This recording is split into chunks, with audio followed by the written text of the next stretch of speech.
What's good, everybody? My name is Mary Kay, and welcome to Mary Kay Confidential. Today is going to be a two-part video. I am 3 months into my lock journey, so I just did my fresh, 3-month retwist. So we'll get into that momentarily. But before we get into that, so if you notice, I don't have many videos up yet because my channel is new, right? So I knew prior to now that I wanted to start a YouTube channel. Plus, I wanted to document my hair through this starter lock phase because this is my first set of locks. Part one is going to be from day one of me starting my locks up until now. I'll do that as a voiceover because there's going to be so many pictures. I got little videos. Your girl been documenting, okay? Been documenting. And then we'll talk about my retwist today and what products I use, etc. So if you're interested in hearing more about that, stay tuned. And don't forget to like, comment, and subscribe, okay? Your girl is new. You know, we need some subscribers up in here, okay? Okay, before we dive into my starter locks, I wanted to first show you what my hair texture looks like prior to locking my hair. I don't know what my hair type is considered because I never really got into the whole hair typing, but I just wanted to show you what the texture looked like just in case you have a similar texture and you're interested in locking your hair. So here's the main two ways that I would wear my loose natural hair. I would either have it slicked back with some Eco Styler gel and some type of creamy leave-in kind of product to get that nice slick look, or I would wear it in a high puff.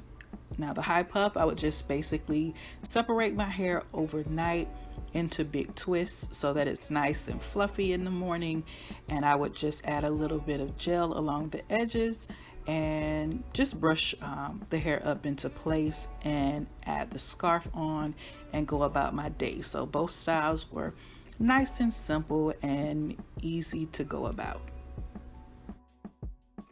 And this is how my hair looked about a week before I installed my initial starter locks. I'm glad I captured a picture of the length because you'll see just how much my hair shrinks between this picture where my hair is loose and stretched out versus how it looks with the starter locks. So as we all know, natural hair shrinks. It's just a part of life and it is what it is.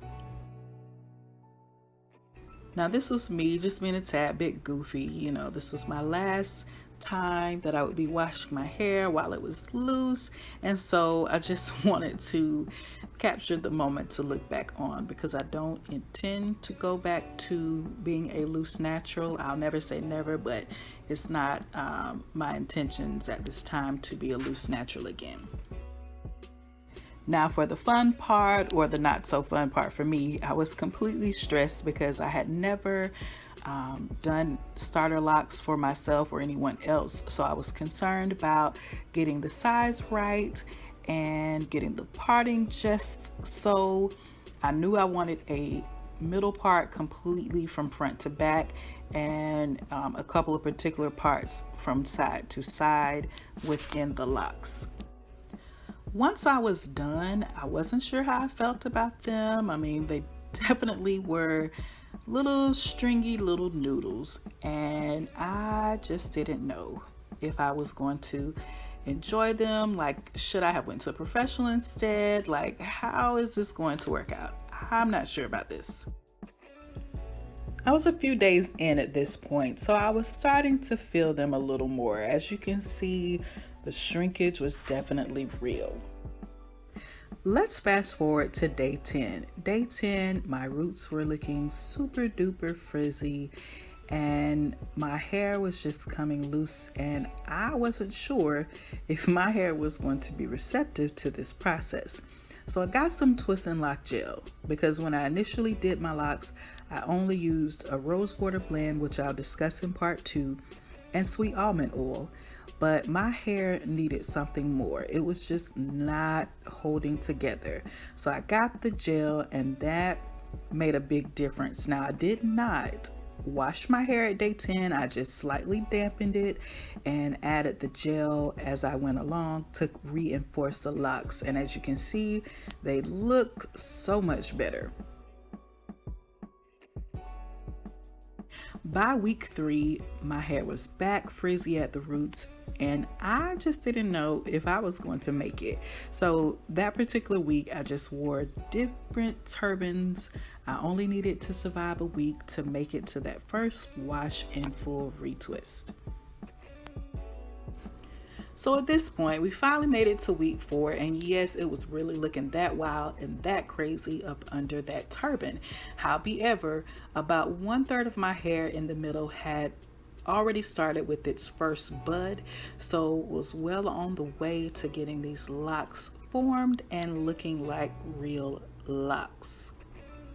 This was a few days after that retwist. As you can see, I am really feeling the locks. And this is just a couple of pictures to show you how my hair had changed. This was a wash but no retwist on the right hand side here. I was 6 weeks in compared to on the left side where it was just day 1. As you can see, the hair was definitely starting to thicken up for me quite a bit, and I was definitely appreciating that because those stringy noodles in the beginning, it just wasn't the look for me.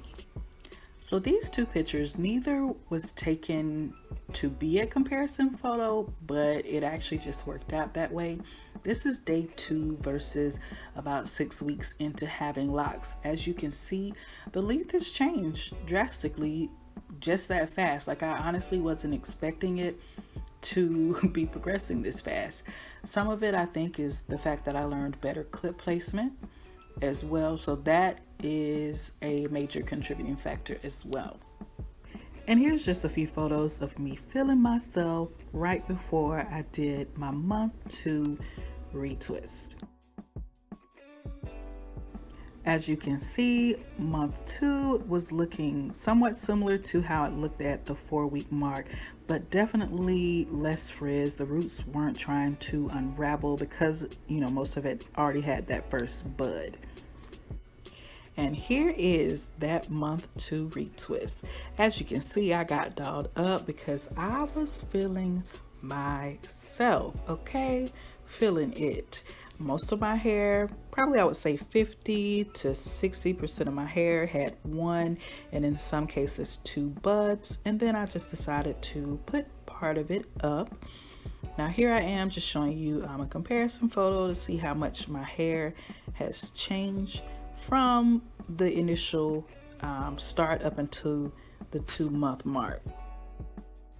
And this is the end of month 2, headed into my month 3 retwist. As you can see, I'm now able to better manage my hair while it's frizzy at the roots and needs a retwist. I'm kind of torn because I like this look as well as I like the fresh look, but definitely the hair is progressing, and I plan to, once my hair lengthens up just a little more, I'll probably wait and do my retwist every 6 weeks instead of every 4 weeks, or possibly even stretch it out to 8 weeks. It just depends, but definitely enjoying the journey so far.